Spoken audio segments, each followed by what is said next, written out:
I just wanted to check to make sure we weren't supposed to turn in any of the questions for the readings, because I looked and I couldn't find a Dropbox for them. No, the questions and comments are just for the readings that have on the syllabus, it says DL, meaning there would be a discussion leader and we'll have small group discussion. So no for today.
Okay, good morning.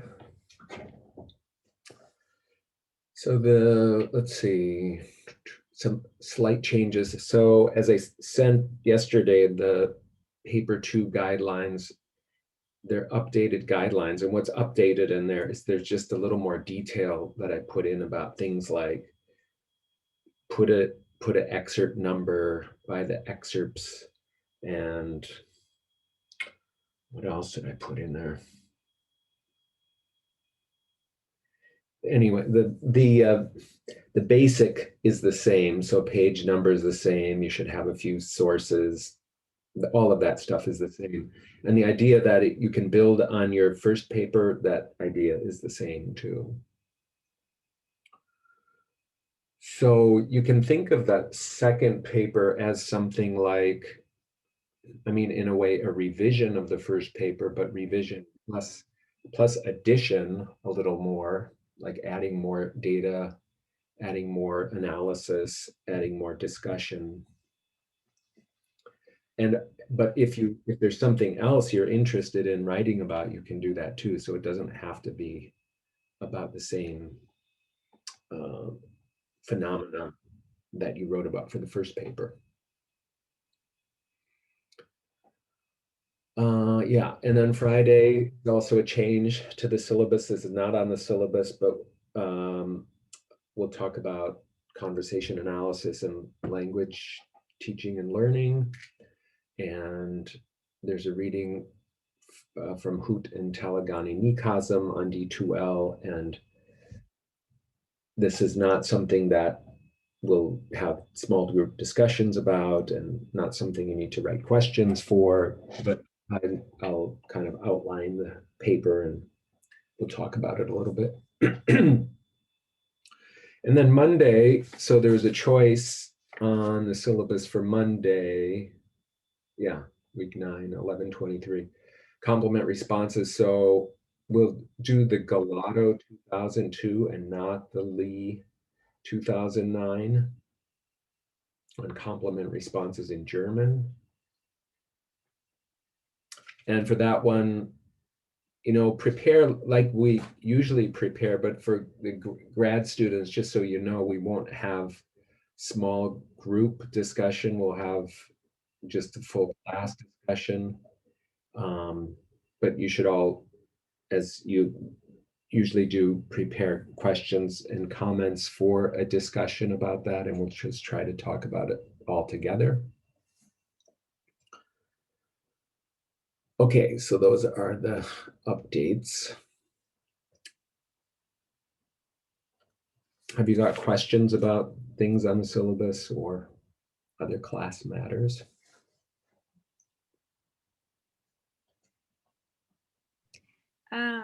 I missed the first couple of minutes of class, so I don't know if you mentioned this, but I was wondering if there's more specific guidelines for the grad student final project. I think so. I thought they were on D2L, but maybe I didn't put them there.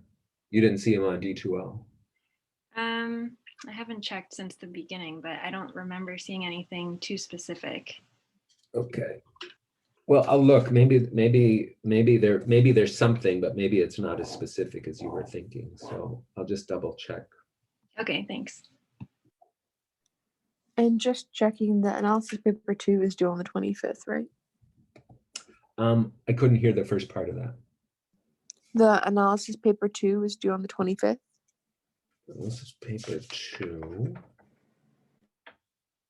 The due date is the 25th. That's a week from today. Okay, just checking. Thank you.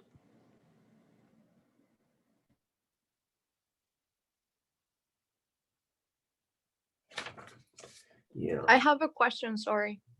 Yeah. For Friday, we don't need to post comment or discussion?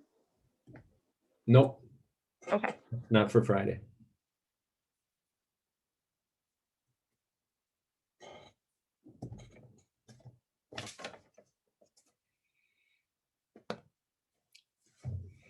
What Sorry, else? one Yeah. more question. It's about the final. It doesn't say like a specific time that we'll be taking the final. Yeah. It just says like final exam will be taken at the time indicated by the university's final exam schedule. Yeah. And I put that in there because I often end up putting the wrong date in, and then because the university has a final exam schedule, so it'll say when the final is for this class. So you can look that up. If you just Google like Portland State University final exam schedule, it comes up, and it'll say for classes that begin Monday, at 10 o'clock or something, 10:15, maybe even it's that specific, then it'll say what day the final is in time. So I'll look at that. But you can look at that too to see exactly when that is. Okay, thank you.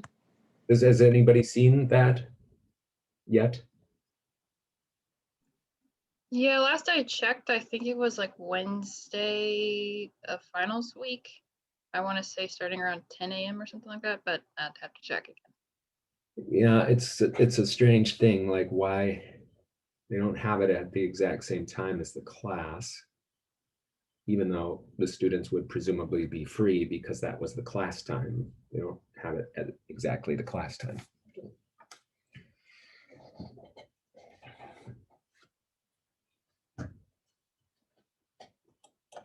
All right, good questions. Let's move on and continue with membership categorization analysis. So this is what we were talking about last time, and we'll talk about this more this time and then do some analysis.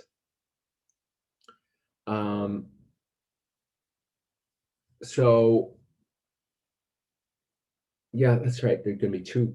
We started that one analysis with the people outside, so we'll finish that one up and then do a different analysis. Yeah.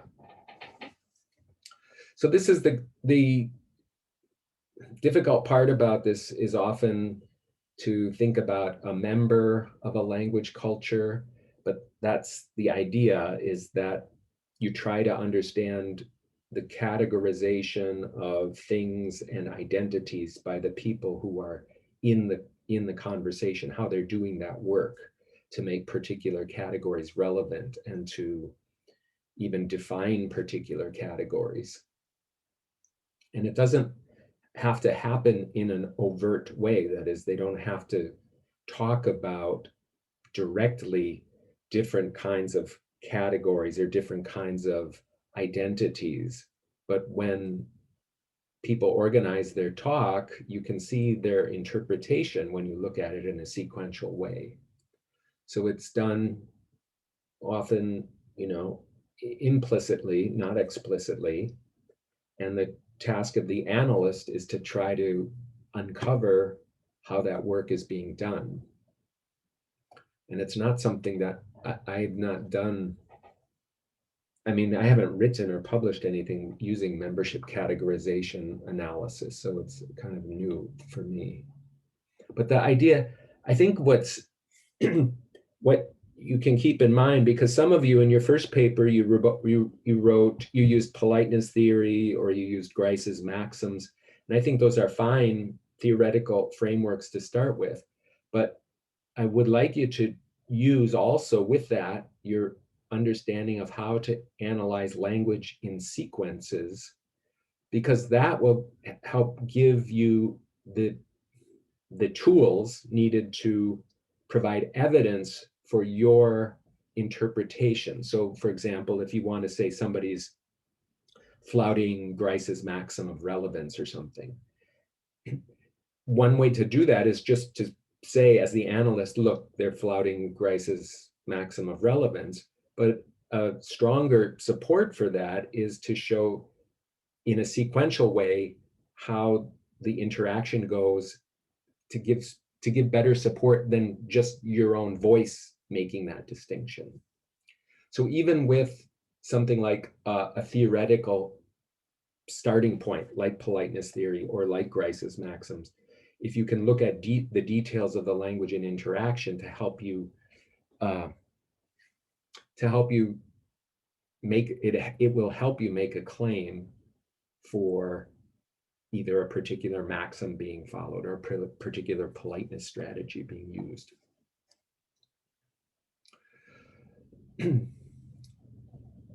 So this sometimes conversation analysis generally and membership categorization analysis specifically has been criticized for treating this as kind of in an ahistorical way that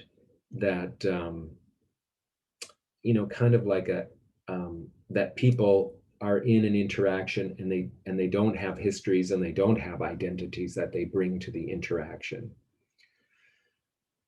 And I think sometimes those criticisms are legitimate, but remember that the stance for conversation analysis is this kind of, in a way, it's kind of agnostic stance, or it's a kind of show me the evidence in the data stance.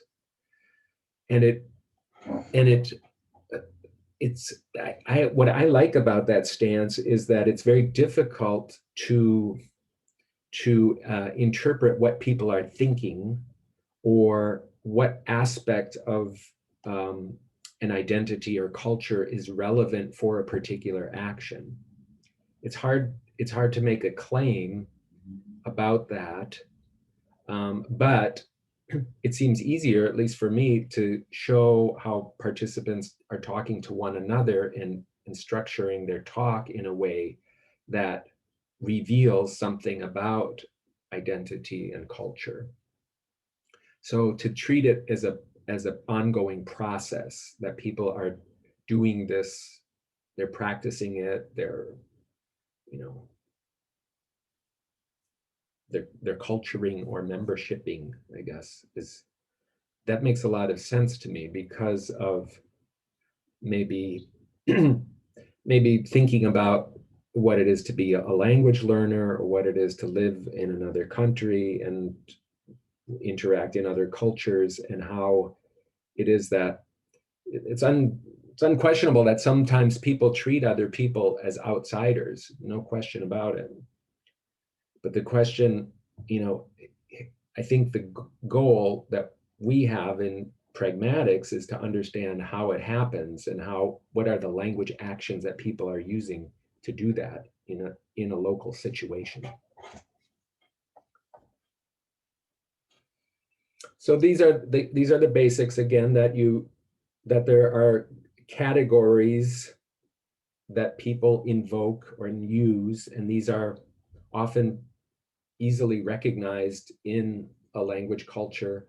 And then you have these collections of categories that are related to one another. And then you have some rules that apply to the categories. The rules are what speakers use, and that's what makes it the categorization device. So it's like a procedure or a process that people use, combining the categories and the collections with the rules.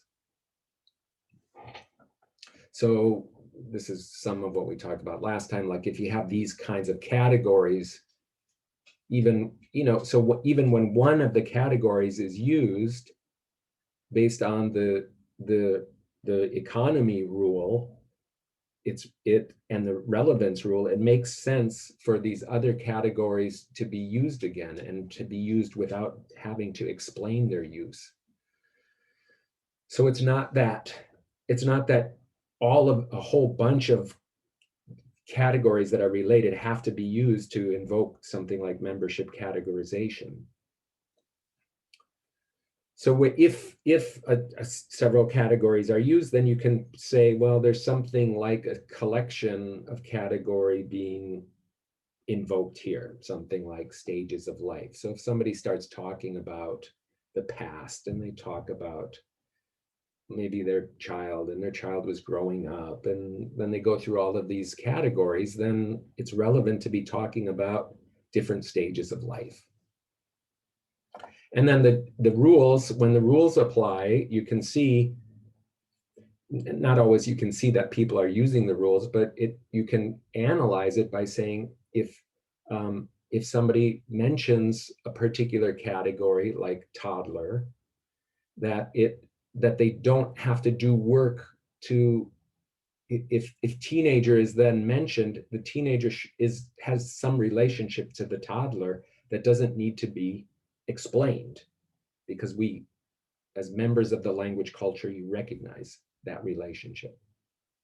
And then it becomes relevant to talk about other categories. So that's just the rule. So the economy and consistency, I think I said relevance rule, but the economy rule is very much related to Grice's maxim of quantity, that if a category is used, other categories can be used, and you don't have to do the work of explaining that relationship. It's just understood. That's part of the language culture. And similarly with the consistency rule, if a category is used or a particular device used, then it's relevant for other categories in the device to be used.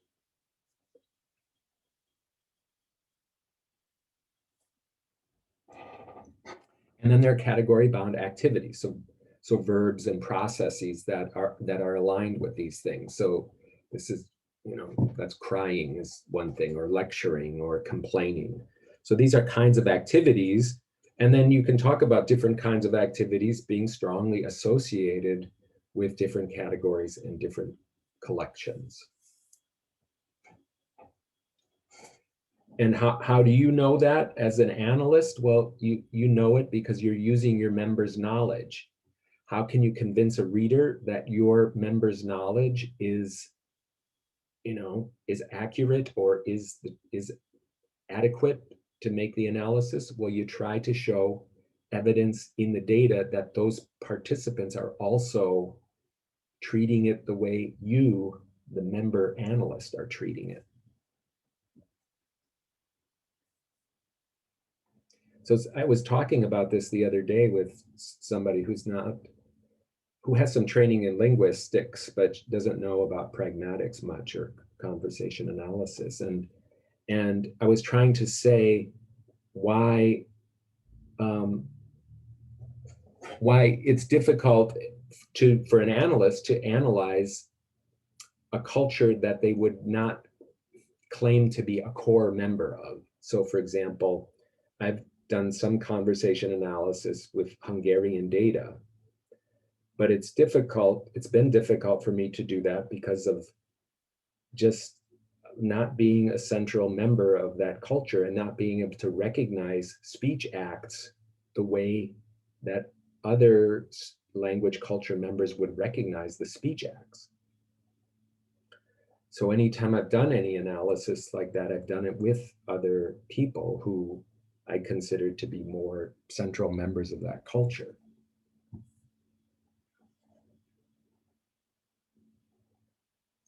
So I think that also it is a different, I don't know how different it is in approach to other linguistics classes you've had, but because we're talking about language use, this becomes this issue of cultural embeddedness and naming particular language actions is particularly relevant because we are trying not to pull these examples of language use out of context, that it is embedded in a context of some kind.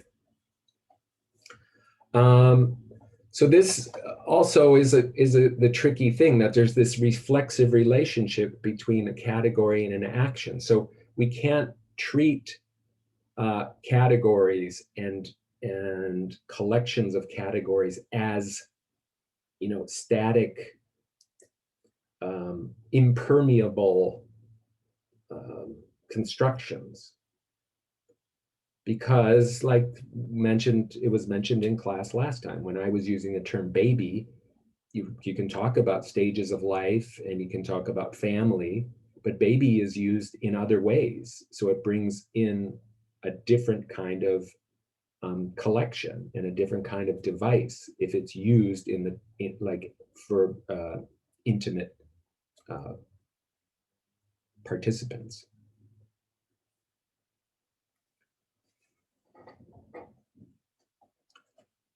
So that's the tricky part of it, but that's also the strength of doing this kind of analysis, is that you don't have to rely on an abstraction or, you know, just your feelings or just what was said in a book. I mean, those things are relevant, but then you try to show how it's relevant at that time in that place. And that's one of the reasons that when possible, it's a good thing to be collecting your own data, because these things are negotiated every day and there are new things developing in language and language use all the time. Okay, let's move forward. Okay, so then we were doing this analysis and we asked about how our categories or collections or devices relevant here. And we had these two guys. Let's see, I wanted to play this example one more time. Hello, we will talk about rainwater and what we can use it in. Well, actually, Portland is a rainy place and rainy city. It's rain all over the yeah, all over the year, but it's suddenly sunny today. So some of uses we can like give the planet water from the rain. Yeah. Whoops.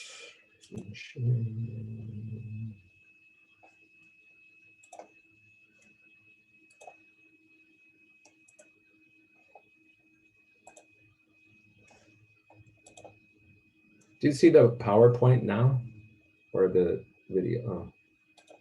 Oh. No, just the video. Okay, thanks. Okay, there.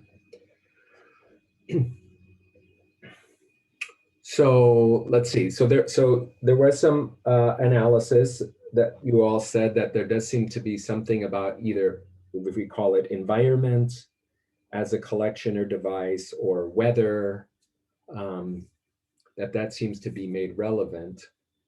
And it comes up because they're supposed to talk about rainwater and how they can use rainwater. We And still don't see that- the PowerPoint, sorry. Oh, you don't? Thanks. I think you have to stop the share and then reshare the PowerPoint, I think. Share screen. How about now? Thanks, that works. Good. So yeah, so okay. The task is they're supposed to talk about uses of rainwater. So the first person starts by talking about uses of rainwater. And then, so we said there, it seems to be relevant then to talk about weather because of this mention of rainwater. I don't know if anybody said this last time or not, but we were making the case too that there seems to be another reason to mention weather is because that they're standing there in the bright sunshine. And, you know, for those of you who have lived in Portland any length of time, you know that especially this was taken in the spring. And when you have a bright sunny day, it's very noticeable. Plus they were, you know, kind of squinting here. They're looking right into the sun as they're talking. So this physical environmental aspect was relevant to them right at that time. So then in 12, they start something like what looks like it could be a repair or insertion sequence of some kind. Because what gets interrupted is this report that this guy Rec was going to make about the use of rainwater. Do you see, like, how do you hear this in line 12 when somebody says, well, actually, Portland, it is a rainy place? I hear it as a response to someone saying like, oh, it's sunny, and then it's, well, actually, Portland is a pretty rainy place. Sounds like it's supposed to be responding to some sort of assessment that was made. Okay, and what kind of a response? A disapproval with the assessment. Yeah, so that's what, okay, just preferred response to this assessment. We'll talk about rainwater. And then we've got this, which could be something like well. So that's another thing to note in your own data. If somebody uses well as the start of something, often that is evidence of some kind of dispreferred response. It doesn't have to be, but it often occurs in that location. It's like he's trying to explain that even though it's sunny today, Portland's actually really rainy. Yeah, yeah, and he especially considering my assumption about their background, where rain doesn't ever happen, so it's always sunny.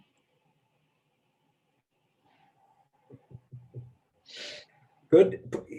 Yeah, so you're assuming something about their background that we don't really know, but what we do know is that they are talking about it right now. They are making it relevant that they know of Portland as being a very rainy place, and it rains all over the except for the evidence they're trying to correct, that the evidence they're seeing right now shows that there's, like, today's sunny, but really it rains all the time. Yeah, I agree. I agree that they are making an account. They are accounting for the fact that it is bright sun, but they're starting to talk about rainwater. And it's prefaced with this, what actually, some sort of, possibly well, but some sort of actually is used to contrast with a previous statement often. So that suggests that something there's a shift here in what they're talking about. Okay, so they talk about rain in Portland, and then it quickly becomes humorous. So we saw this guy Rec in line 14. He does a kind of a, palms up gesture, like there's something different going on here, some questionable behavior going on.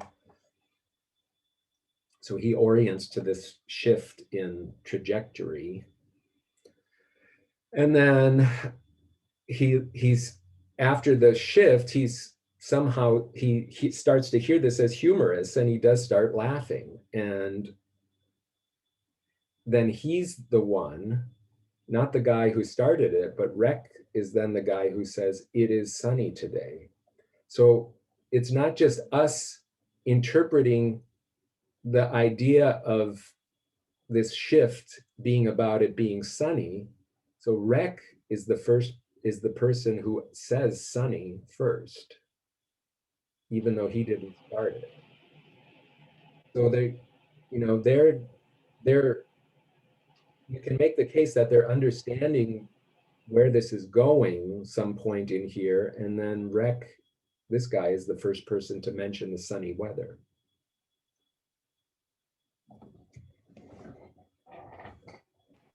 And then once he does, then they go over that again with, "Oh yeah, it's suddenly sunny." Then we come up with "it's suddenly sunny."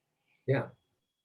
So it takes a while for, Red, Rec says sunny twice before Red gets to sunny today. And Red was the one who started the whole thing. Actually, Portland's a rainy place. And then here, how can you describe what's going on then in 23, 24, and 25?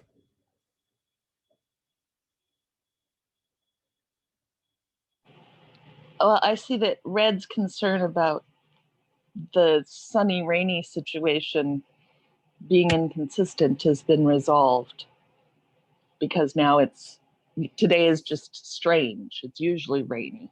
And so now we can go to what we can use the rainwater for.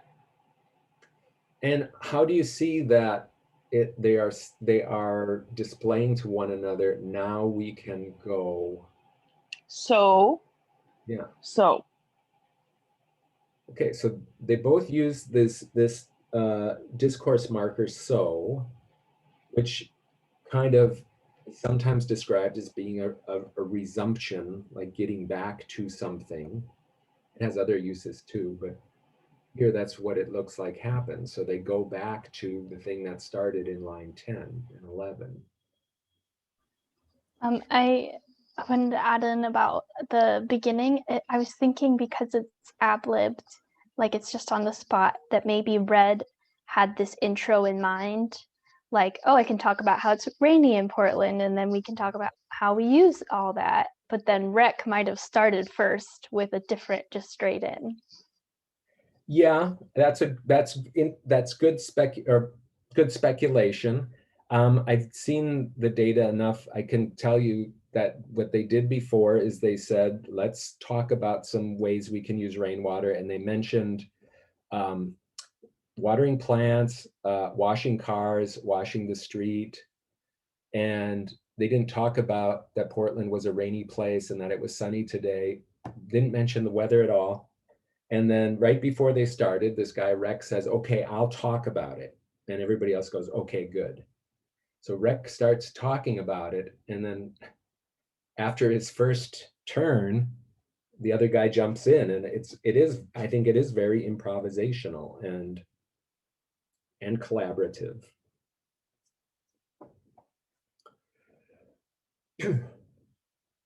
So yeah, so the idea of, this is what we were trying to make an argument about, that there are categorization devices that are used, like weather or even Portland, and the characteristics of Portland, that it's a rainy city and it rains all the time.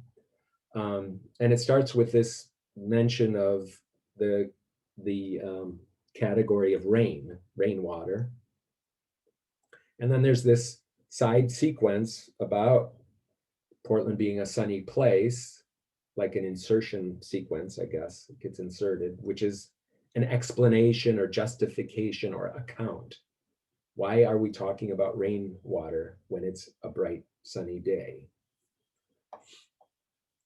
And we thought too, this was interesting because it indexes this, being a Portland insider. So this identity disposition of being a Portlander, that we can talk about what it's like in Portland.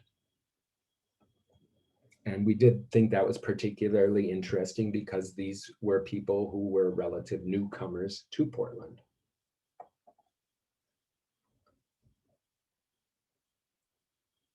But we have not written that up.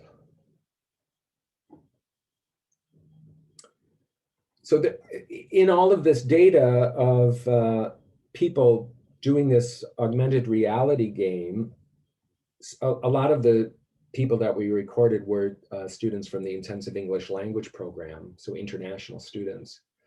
And there are things that we noticed repeatedly, like doing something like a presentation. So there's language around doing something like a presentation. The students were not told to do a presentation, but I guess because of their coming from a language learning class and being part of a classroom, but just going outside, they treated, they structured the report that they made as somebody might when they were doing a spoken formal oral report. And then there were these other things that came up that we didn't really know how to, talk much more about because it was difficult because not everybody did them, but people categorize themselves in particular ways, or they said, one group talked about, we can't do this because we are ESL, and making claims about, I can't do this because I'm shy, or we can't do this because we are lost. So these are ways to think about self-categorization of the participants. And I don't have anything more to say about that. Talked about that already. Yeah, so we're going to do a slightly different analysis now, but before we get to that, are there other questions or comments about this particular data excerpt?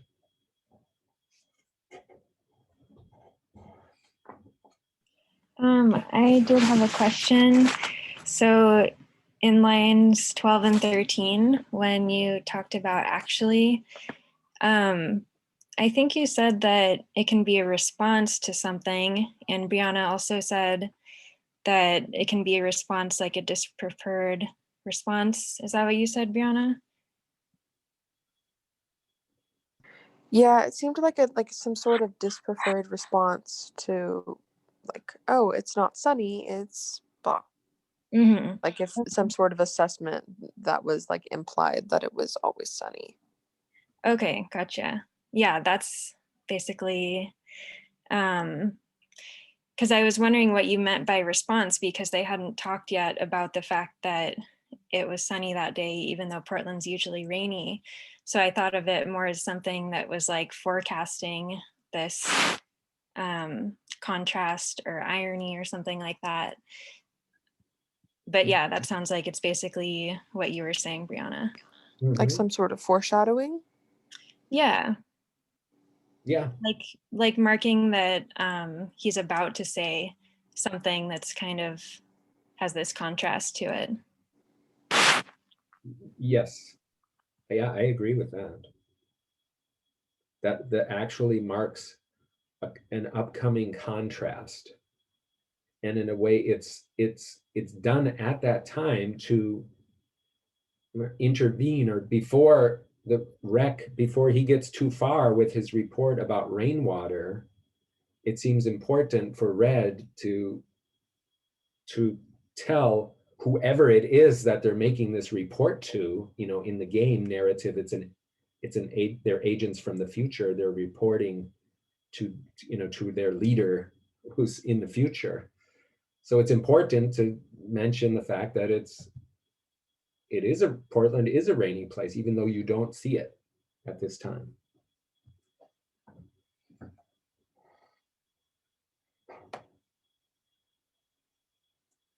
I mean, I think that would be an interest for those of you who have corpus linguistic skills, like to look up that phrase, well, actually, like where that does occur.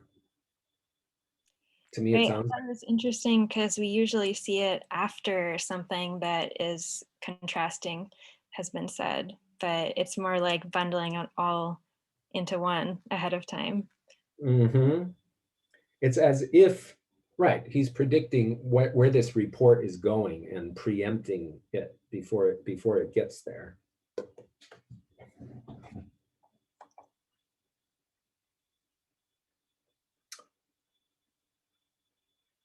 Okay. Now. Sorry, Yep. I have one question before. Sure. Yeah. For the category bound predicates for this example you're showing, does that depend more upon their identity or how they self-identify as? Yeah, but the I guess from the conversation analyst perspective, it's that these are locally co-constructed identities, or they're made relevant. Different identities are made relevant at different times. So for international students who are in ESL classes, sometimes it's relevant for them to say, we're second language learners. Is that their primary identity? Is that relevant in every interaction they have? I think it's an empirical question. So I think it's important, especially for us or anybody who's doing language analysis, if you know somebody's identity as a language learner, I think that should not necessarily color your interpretations of the data, but you should look for how that identity is made relevant by the participants themselves. Thank you. Yeah. John, so do you mean that categories are a way of creating relevance to a topic?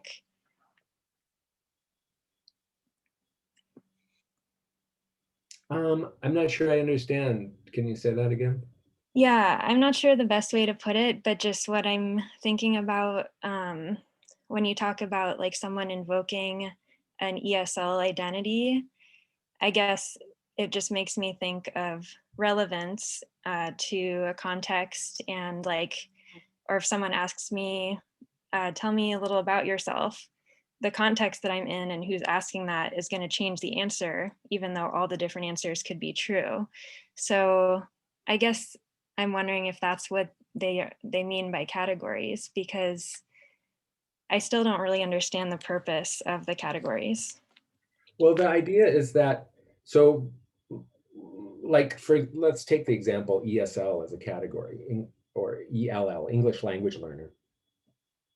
So that's a category that we all know, and it's fairly widely known in the culture.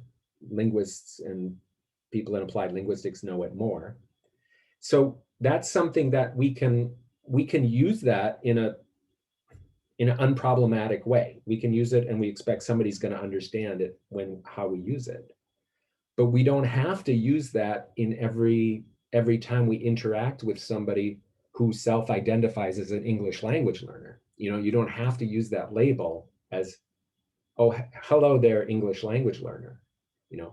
But sometimes that label does come up, and that's the question: is when does it come up, and in what context, and what sequence, and what other parts of that categorization is around it, so you can make a claim, like maybe that it's unusual to use that term, or somebody's using that term in a derogatory way, or you know. So that's it. It's like there's a dictionary definition for something, like whatever, baby.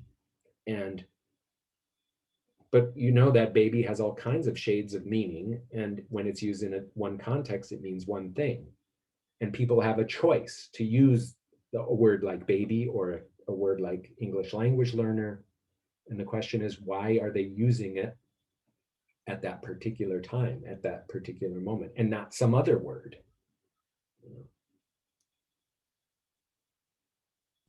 Okay, thanks. I guess that's I mean, the hard part of it is because mostly when we're talking about membership categorization work, we are talking about terms that are familiar to us and categories that are familiar to us, but they still have to be used in some sort of ordered way. The assumption is that they're used in an ordered way and that there's order to people's interactions and not chaos. I think what makes this a little bit difficult is because sometimes L2 people or whoever has an L2,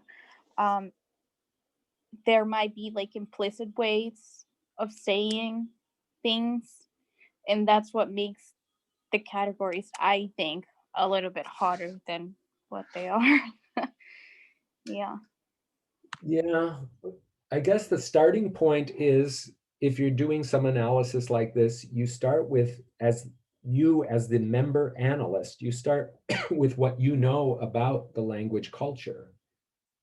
And then you try to show that it's relevant for those people who you're studying. And sometimes some categories are just very common sense, basic categories that we all know. But sometimes somebody may bring up something and they're using categorization work, and they're doing it in a way that maybe is unfamiliar, and people should then treat that as unfamiliar. Like, why are you saying this? Or why did you call it X? You know?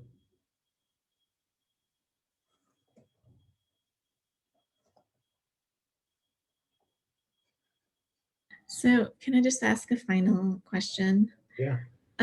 So is the membership in the MCA, is membership referring to like a group? Because I guess I'm getting confused when we're talking about categorization of, like, you can have ESL students as a category, but weather can also be a category. So I keep wanting to, for some reason, I keep wanting to try to associate it with, like, it's a group of people that you're sort of identifying with or not identifying with. I see. Yeah, I think, okay, maybe the confusion is membership categorization analysis. So the categorization is being done by members. Okay, and so you can be a member of some type of language culture or culture. Yeah. Okay. So you are a member of a language culture, and every day you are doing membership categorization work, and an analyst can look for that and do a membership categorization analysis of the membership categorization work that you or anybody is always doing. That makes sense. So this is slightly different from what we've talked about so far with respect to conversation analysis. We started with actions, single actions. Okay, there's an assessment. And then we talked about sequential structure, assessment followed by an assessment. There's a pair. And then we talked about things like repair. So you have an assessment and then somebody does a repair initiation. What did you say? I said that. Oh, okay. Yeah, I agree. It's a great day. So there's this structural way to look at conversations that most conversation analysis is about.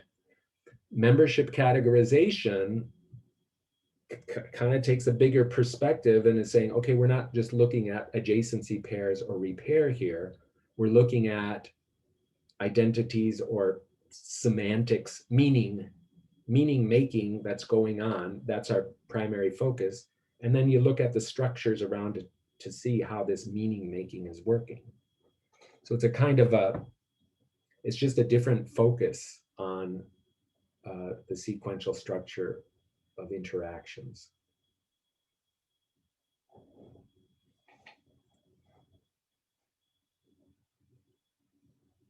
All right, now I sent you a transcript. I also sent you the PowerPoint. That's okay. But we're just going to look at the transcript excerpt. What time is it? 11:03. 20 minutes. Okay, so maybe we'll just. Now we're not going to be able to get through all of this, but I'd rather have you start.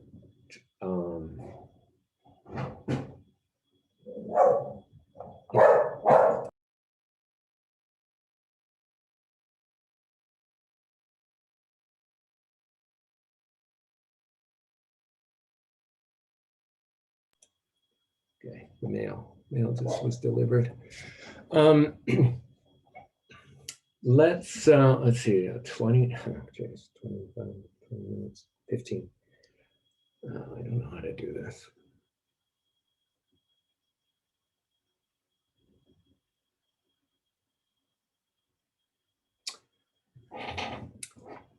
Okay, maybe what we'll do, let's just do an abbreviated part. We'll just do part of this. So it says on your handout, all of these different lines. Why don't you just do this? I'll put you into small groups and then read through the transcript. So there are these people, Ben, Ethel, Max, and Bill. And Bill has one line, so it's not much, but it's mostly Ben and Ethel who are talking. And they're a couple, and Max is Ben's father. And what this illustrates is we've been talking about actions, and sequences, but sometimes actions develop into other actions. So there becomes something like a longer stretch of talk that becomes a sequence of actions, like a development in a way. So for example, like this, if you're asking a professor for an extension on a paper, I think there are a series of actions that could happen.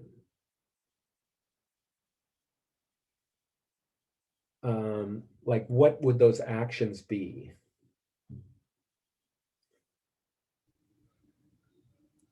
I think you would start by giving some context that's like an excuse. Like whatever your excuse is for needing the extension. And then well, just imagine you're writing an email even before that. Like what would happen first? Greeting. Yeah, like there's some greeting, and maybe you even, I don't know, do some sort of positive politeness strategy like, oh, I'm really enjoying your class this term, So that could be there. Okay, so but that's not what this email is about, or this question. So there's a greeting action, assessment of the class action, and then there's an account given. Maybe I've been really busy, or I've got three things due on the same day.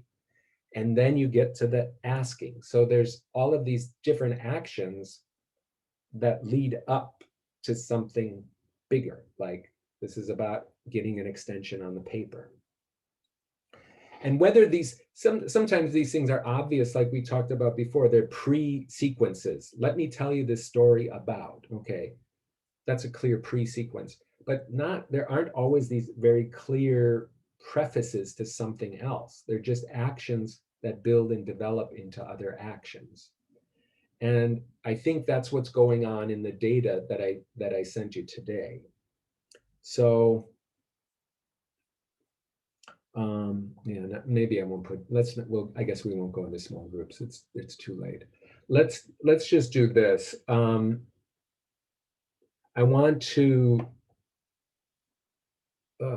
read through the excerpt, at least until, it's pretty long, so we'll just read until about, 70 or something like that.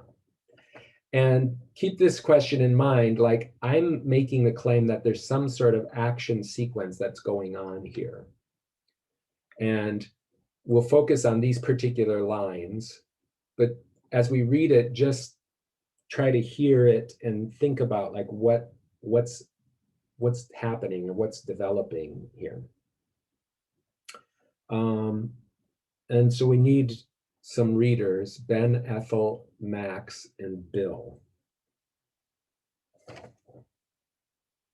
Are there volunteers? I can be Ben.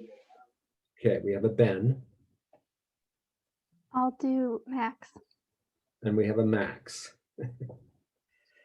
Okay. We have a Ben, a Max, we need an Ethel. I'll be Ethel. And then Bill. Bill, I think, has 2 lines, maybe 19 and 34. I can be Bill. Okay, so we have a Bill. Okay, wait, I'm Ethel. Okay, Ben, you start.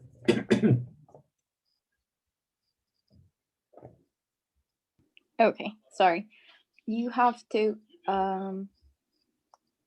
hey, this is the best herring I ever tasted. I'll tell you. That's right now. Bring some out so that Max could have some too. Oh boy. I don't want any.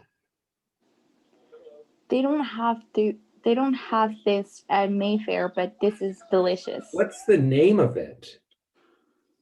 It's Alaska, but it's this herring snack bits, and there's a reason why. The guy told me once that it was the best. Because it's Nova Scotia herring. Why is it the best? Because it comes from cold water. Oh. This cold water fish is always better. When they can't. It's Cold water fish. Oh, Max, have a piece. This is Geschmackt. the best you ever tasted. Oh, it's delicious, Ben. Would you hand me a napkin, please? Let me cut up a little piece of bread.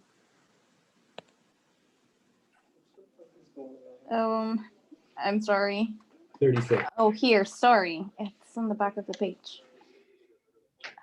Isn't that good? It's delicious. It's Geschmack, Max. What? Geschmackt. Max, one piece. I don't want. You better eat some because you're going to be hungry before we get there, Max. So? Come on now. I don't want you to get sick. Get there, I'll have something. Huh? When I get there, I'll eat. Yeah, but you better eat some before you lay down, take a nap. No. You want to sit up and take a nap because I'm going to take one in a minute. That's good. That's really good.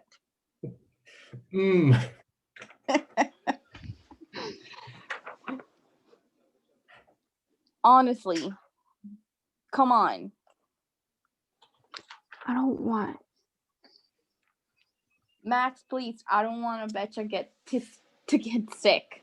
I won't get sick. Okay, there. Now you have an idea what this is about.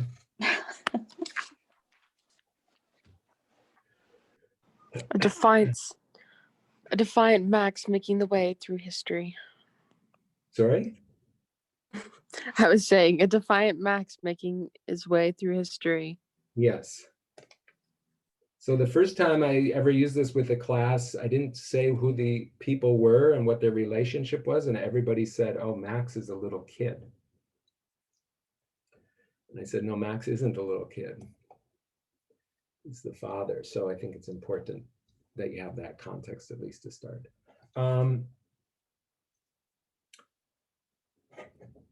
Okay, since we don't have a lot of time, let's do a few of these together, and then we'll finish this next time. But so starting in line 3 and 4, 6 and 8, what can we say about the actions there?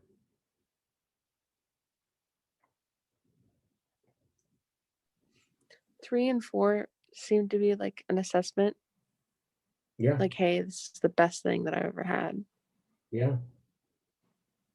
With a little, I don't know if hey is like a summons or not, but maybe starts with that. Yeah. Yeah. It's even, there's even something like, I'll tell you that right now. I don't know what, if, I guess that's not really an announcement, but it may be some sort of intensifier. So it is an assessment. And then 6.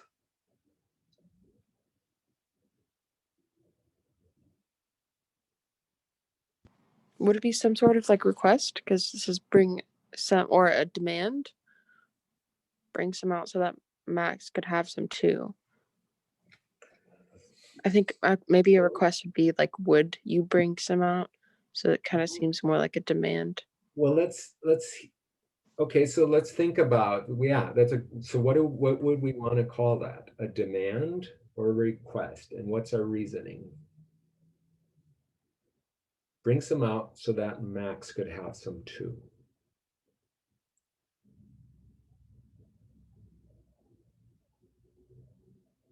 Well, usually requests use some sort of modal. So do we want to call this, are you comfortable calling this a demand? No. I'm not comfortable calling it a demand either. I feel like a demand would be like, hey, you bring some out. And some sort of punctuation maybe to indicate like some sort of affect here.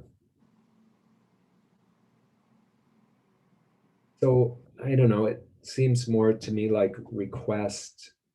Also, I think there's some other action going on in here. Maybe like a suggestion even? Like somewhere in between a request and a suggestion. I don't know if I would say suggestion because that's pretty direct. Bring some out. You know, it doesn't say maybe you could bring some out, or it's bring some out so that Max could have some too. I think there's something else going on in the second part so that Max could have some too.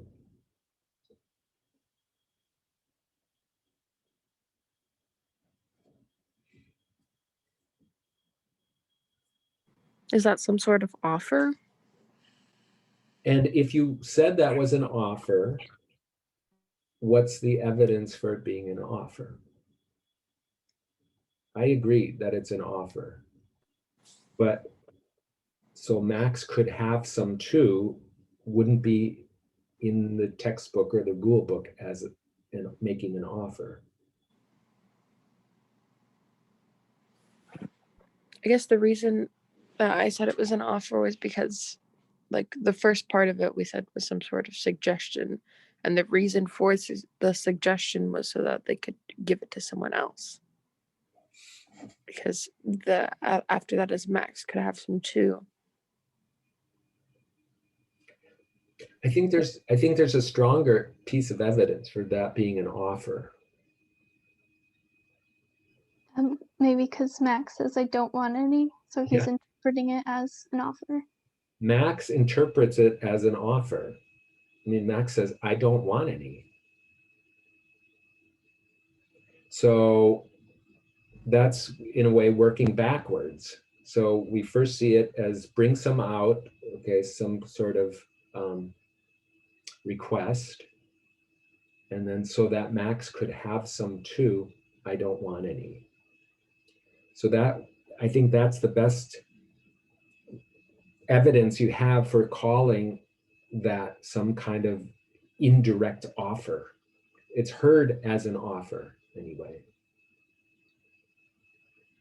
So even though you might not teach somebody a language by saying this is the structure you use for an offer, in this context, it's heard as an offer. And that's the important aspect of this, is that it's their interpretation of the actions that are important. Okay, so are there questions about that much of it? So we've got an assessment in 3 and 4, and then in line 6, we've got some kind of a directive, which is a big class, and then we're trying to determine what kind of a directive. Is it a demand? That seems too strong, so we said it's a request. It's a request. And then also in there is some kind of an offer. And we're determining it's an offer because Max rejects it. I don't want any.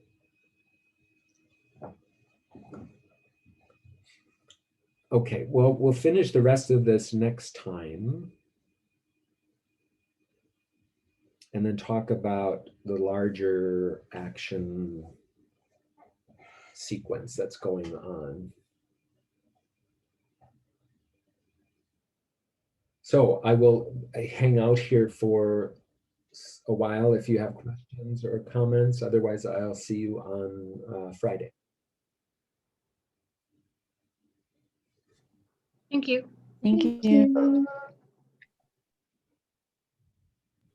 Thank you. Have a good day. You too.